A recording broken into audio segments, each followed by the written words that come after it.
usia kita, tetapi kita bisa mengatur sendiri di mana dan dalam kondisi apa kita akan meninggal dunia.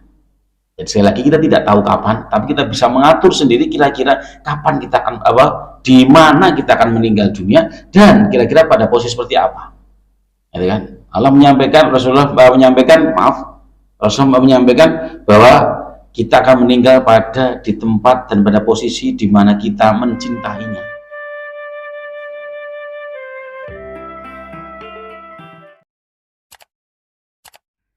Assalamualaikum warahmatullahi wabarakatuh.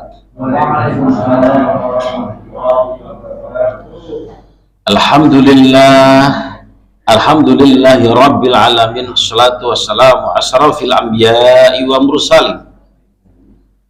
Ashhadu an la ilaha illallah wa ashhadu anna muhammadar rasulullah. Allahumma sholli ala Muhammad wa ala ali Muhammad kama sholaita wa salamta ala Ibrahim. A'udzu billahi minasyaitonir rajim. Bismillahirrahmanirrahim. Al-akhillau yauma idin ba'dun li ba'dun adun illal muttaqin. Shadaqallahul adzim. Jamaah salat subuh mushola Nurul Falah yang insyaallah selalu mendapatkan support semangat rahmat dari Allah Subhanahu wa taala. Selalu ampun bosan diingatkan untuk mensyukuri segala karunia nikmat yang Allah berikan kepada kita. Kita ingat saat kita diam, kita ingat, ya Allah, saya dapat seperti ini karenamu ya Allah. Ya Allah, saya bisa koyong ini karenamu ya Allah. Hari ini Allah mengizinkan kita untuk bisa melaksanakan satu amalia sunnah yang sangat mulia. Salat subuh berjamaah. Salat subuh luar biasa. Berjamaah, fadilahnya jamaah salat subuh, salah satu dari fadilah yang lain itu mendapatkan tambahan. Kalau di kita itu Ramadan itu dapat THR, dapat bonus, dapat macam-macam bonus itu kan. Salat subuh itu selain fadilah salat fardunya macam-macamnya, juga mendapatkan tambahan seakan-akan salat sunnah semalam suntuk dari maghrib sampai subuh. Subhanallah. Itu. Dan tidak semuanya mendapatkannya. Itu. Nyatanya tadi dan beberapa kali gitu kan, saya lewat kalau antara sudah adzan subuh itu ya masih sepi-sepi saja jalan gitu. Padahal nanti kalau kita lihat nanti ketika lebaran ramai sekali. Kenapa? Lebaran kan pengen, semuanya pengen. Kenapa nggak pengen mengambil ini yang sebanyak-banyaknya ini? Pengennya juga sama ketika mau lebaran, ketika lebaran. Nah, tapi Allah memilih kita. Dan insya Allah moga-moga ini menjadi bukti Allah cinta kepada kita. Dan jamaah sekalian, cinta ini cinta pemberian Allah ini kita sambut dengan sebaik-baiknya. Kita sambut dengan sebaik-baiknya cinta. Kapanpun malaikat Israel datang kepada kita, semoga kita meninggal dalam kecintaannya. Kita tidak pernah tahu kapan itu usia kita, tetapi kita bisa mengatur sendiri di mana dan dalam kondisi apa kita akan meninggal dunia. Dan sekali lagi kita tidak tahu kapan, tapi kita bisa mengatur sendiri kira-kira kapan kita akan di mana kita akan meninggal dunia dan kira-kira pada posisi seperti apa. Ya kan? Allah menyampaikan, Rasulullah menyampaikan bahwa kita akan meninggal di tempat dan pada posisi di mana kita mencintainya. Kalau kita itu seneng banget gaweane ya tuh nopo-nopo baik, semuanya kembali ke base camp, yaitu adalah apa?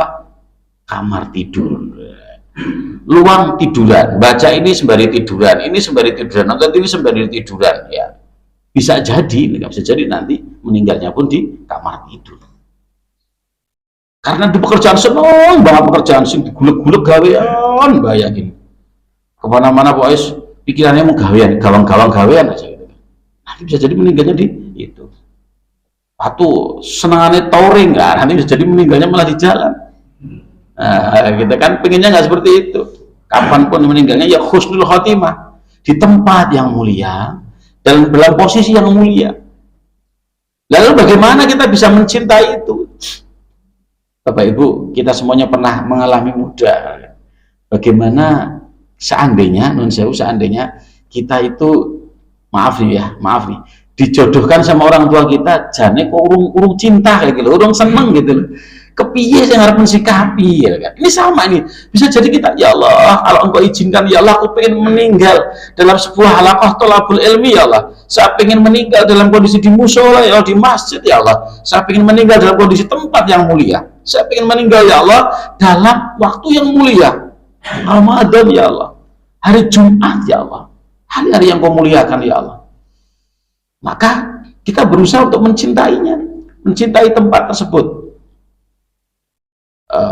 Bagaimana kita kalau kita ada gundah, ada kesel, ada masalah, kita datang ke musola, khususnya yang laki-laki. Kalau ibu-ibu lebih, memang kalau sama-sama munfarid lebih bagus di rumah. Tapi kalau ada jamaah, ya lebih bagus di musola bersama-sama. Apa ada kendala apa, ke masjid. Kita lagi susah apa, ke masjid. Kita punya masalah apa, kita ke masjid. Semuanya ke masjid. Karena begitu juga tampaknya peribahasa orang tua kita dulu itu memang masuk akal itu. Witing tresno jalanan saka kulino. Jadi kita biasakan saja. Kita biasakan saja dan diiringi dengan pengorbanan. Cinta itu akan muncul dengan kebiasaan dan pengorbanan. Maka kalau kita pengen cinta, kalau kita pengen meninggal nanti di masjid, di musola atau di tempat yang mulia atau di tempat-tempat thalabul ilmi, ya kita sukai, kita cintai, kita biasakan melakukan semacam itu. Sehingga dirutinkan saja gitu kan. Mungkin nanti pada Ramadan dirutinkan minimal sepekan sekali gitu kan. Ada taklim. Untuk apa? Bisa jadi menurut saya, Bu, Pak, kami itu mungkin sudah usia. Nek ngrungok iki ya mudeng, tapi kemudian kok nek wis bali ya lali, Pak. Nah, gitu. Sama kemarin saya berceramah di depan banyak pelajar banyak sekali gitu kan. Kami sampaikan juga, Pak, kami yo ono sing krungu ono sing ora, krungu sethithik tok ora mudeng-mudengan gitu kan. Enggak apa-apa. Karena yang memahamkan itu Allah gitu kan. Tugas kita hanya berikhtiar, dan ikhtiar itu menjadi wasilah turunnya berkah Allah kepada kita. Bisa jadi penjenengan sebenarnya hari ini, pagi ini enak-enak lebih baik di rumah. Sekonjor, ngegereng, karo ngangen-nangen mengkuar ngopo, ngesuk arep ngopo, ngerti-ngerti mak les, turu lagi. Ngantuk, enak banget gitu kan. Tapi jangan memaksakan diri. Ora. Nyong arep nang salat subuh berjamaah. Setelah salat subuh berjamaah, wih kayaknya dong rampung kan, balik disit. Tapi dengan ora nyong arep lanjutke nganti tutup pokoknya, nganti taklim rampung. Dipaksakan begitu. Dan karena apa? Belajar itu, kalau saya mengatakan belajar itu, jelas saya guru. Belajar itu bukan sekedar baca, nulis dan menghafalkan. Saya itu tes. Anak-anak saya itu di SMK itu saya tanya, Mas, kalau belajar itu membaca, nulis dan menghafalkan, saya tanya, pelajaran di SMP kira-kira yang masih kamu ingat berapa persen? Aduh, Pak, paling banter 5%, Pak. Liyane lali kabeh, Pak. SD podo mawon nih kok. Lah nek ngoten berarti sinaune sekolahnya podo gagal dong, 5% toh gitu kan. Tetapi anehnya jamaah sekalian, walaupun sing nyantol 5%, tetapi kedewasaannya anak, bagaimana anak itu menyelesaikan masalah, mensikapi situasi, kondisi dan lain sebagainya, itu jadi lebih bagus, lebih matang.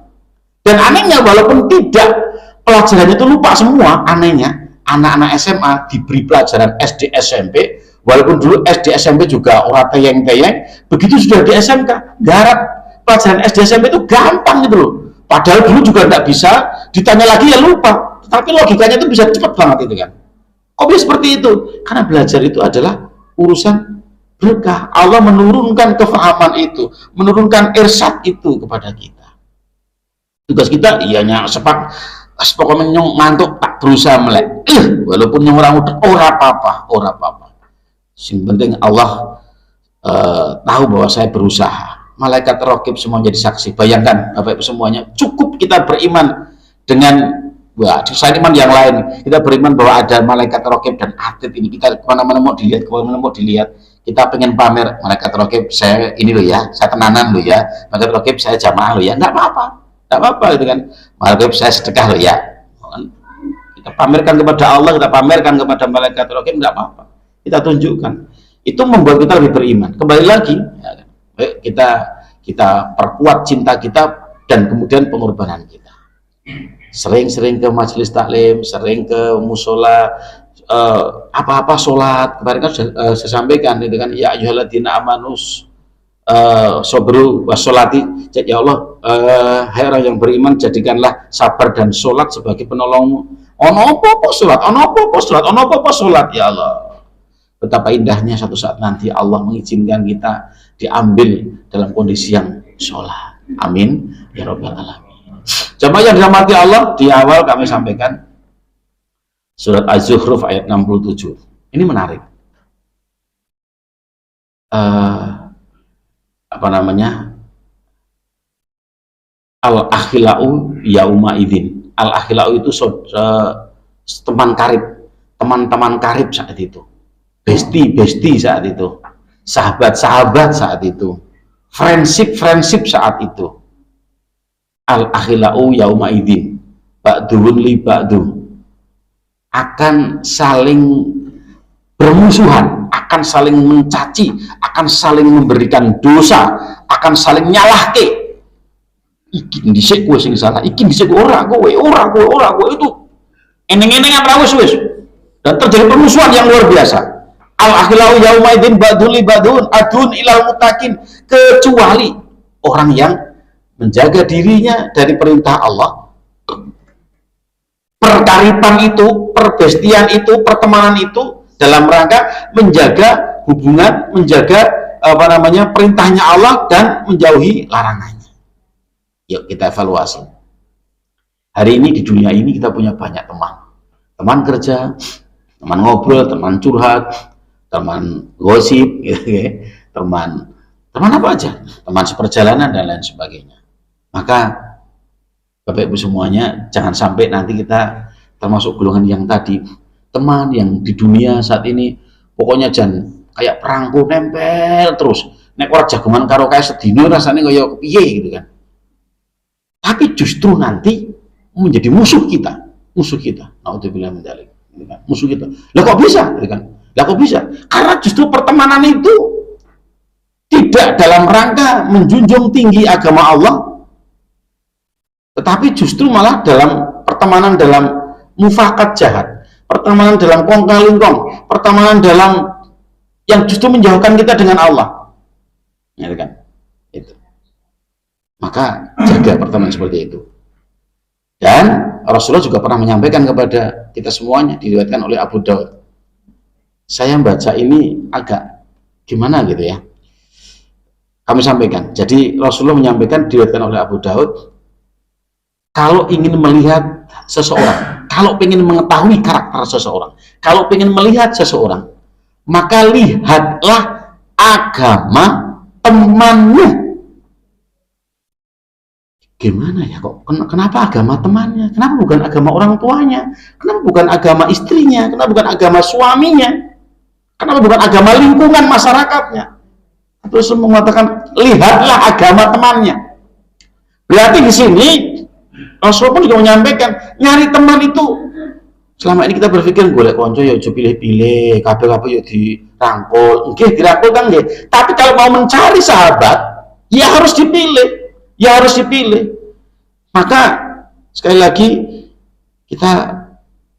usia kita tidak pernah tahu, mungkin tinggal sebentar lagi, maka kita gunakan orang-orang yang cerdik. Itu adalah dia punya resource, dia punya sumber daya yang sedikit tapi benar-benar efektif digunakan untuk mencapai tujuannya. Duit sedidik tapi mesti ngecaki main banget, akhirnya semuanya kecan kabeh, kelakon kabeh. Bisa jadi usia kita nggak lama lagi, tetapi pinter banget menggunakan usianya. Ya, pertemanannya milih, acaranya milih, gaweane milih, kemudian menggunakan waktu-waktunya milih. Milih apa? Milih semuanya yang bisa mengantarkan kita ke dalam surganya Allah. Gitu. Nyari teman? Iya. Bahkan coba bayangkan, Rasulullah menyampaikan, nek pengen ngerti kaya ngopo jiwanya seseorang, karakter seseorang dengan agamane kancane. Gitu kan. dikuatkan lagi, diriwayatkan oleh Baihaqi dan Bukhari. Orang berteman itu seperti seorang yang berjalan bersama dengan tukang minyak wangi dan pandai besi. Bersama dengan tukang minyak wangi paling gitu kan, setidak-tidaknya mengko kecipratan ambune tadi wangi.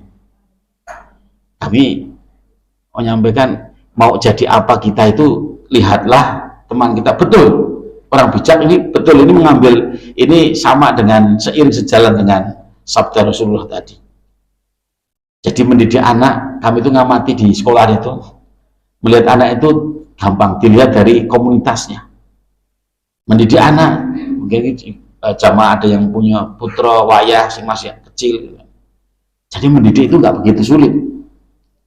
Salah satunya tipsnya adalah, mau jadi apa anak kita yang kita inginkan, kita menginginkan apa dari anak kita, maka kumpulkan sama orang-orang yang seperti itu. Jajal dibukti kemauan. Kita pengen anak kita jadi wong nakal, ini nggak ada yang seperti itu, nggak ada, insya Allah. Walaupun orang preman nakal kayak apa, tetap tidak menginginkan. Sederhana, gampang, tinggal kumpulkan saja sama orang-orang nakal, kumpul saja di pinggir-pinggir jalan, di terminal sana, sebulan, 2 bulan, 3 bulan, mesti nanti pulangnya bisa karu-karuan, celananya suwek-suwek, tatoan dan lain sebagainya. Wah, terus ngendikannya ya atos oleh yang sepuh, ya kan? Dan lain sebagainya.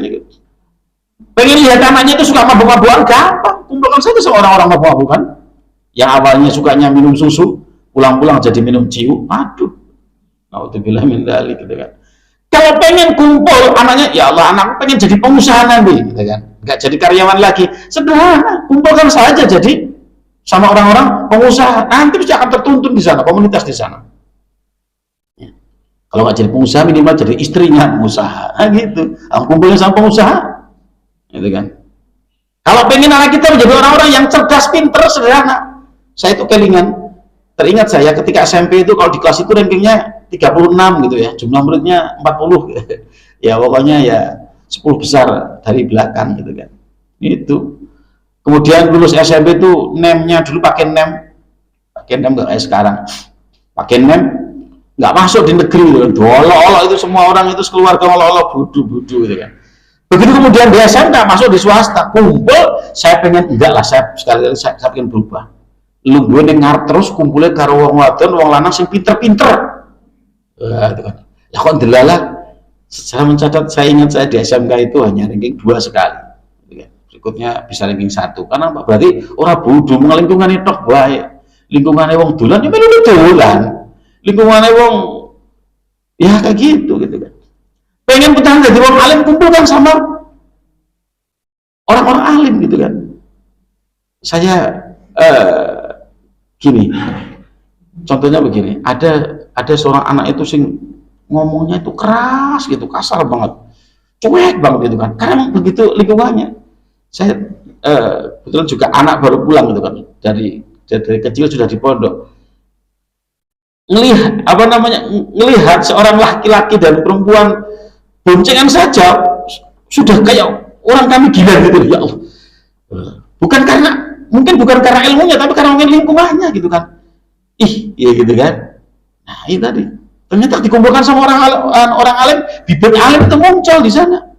Nah, yuk sekarang ini sabda Rasulullah ini menjadi satu pedoman buat kita, dan bagaimana kita untuk ngajari, untuk membinanya. Carikan lingkungannya saja. Kita enggak punya waktu cukup untuk bisa mendidik anak kita. Bangun pagi jam 5, anak subuh tidur lagi, ya tidur lagi. Hanya punya waktu beberapa menit saja. Kemudian jam 7 anak-anak berangkat, kita berangkat kerja. Pulang sore anak-anak kadang-kadang ngaji sebentar, main, pulangnya agak malam. Kita mau mendampingi enggak, karena capek gitu kan. Maka karena itu carilah lingkungan, carilah komunitas yang sesuai yang kita harapkan. Bukan karena apa-apa, tapi karena memang Rasulullah memerintahkan demikian. Dan apabila kumpul sama teman pandai besi tadi, ya kurang bejane ikut terbakar. Saora-orane melu mambu, ya memang mambu kaya ngono kae wong pandai besi ya begitulah. Enggak mungkin wangi, enggak gitu kan. Bukan kemudian terus wah berarti penjual minyak wangi lebih bagus dibandingkan pada besi. Dan ini cuma ilustrasi saja. Itu. Lalu kemudian dilanjutkan, lalu nek ngoten nyari teman yang seperti apa, Pak? Ini kan dalam agama kita kemarin kan sudah disampaikan, kota bayarno rusudu minal ghoi. Jadi sudah jelas kok. Agama dia itu jelas, sampai sedetail-detailnya itu jelas. Dari dinyangnya apa ora, dari semangat apa ora gitu kan. Salah satunya mempedomaninya bagaimana mencari teman. Yuk cari teman, jangan hati-hati. Umur kita nggak seberapa, kita cari yang efektif aja. Orang-orang yang cerdik tadi menggunakan sedikit resource-nya, sedikit sumber dayanya untuk tercapainya tujuan kita. Yang pertama cari kriteria teman. Lalu teman yang baik seperti apa? Teman yang mutakin itu seperti apa? Teman yang nanti tidak akan membuat kita bermusuhan. Teman yang nanti justru kita akan berjalan bersoft-soft. Kemana? Ke surganya Allah. Surga itu nanti nggak sendirian Bapak semuanya. Bersoft-soft. Sesuai dengan rombongannya masing-masing. Bukan rombongan keluarga, bukan rombongan perican, bukan rombongan personil, bukan. Tapi rombongan orang-orang sesuai dengan amal ibadahnya. Ya. Satu. Ternyata saya agak kelambaan gini. Saya percepat saja. Saya nggak ngelihat masih gelap, tak pikir mati malam ini. Ternyata ini subuh. Ya.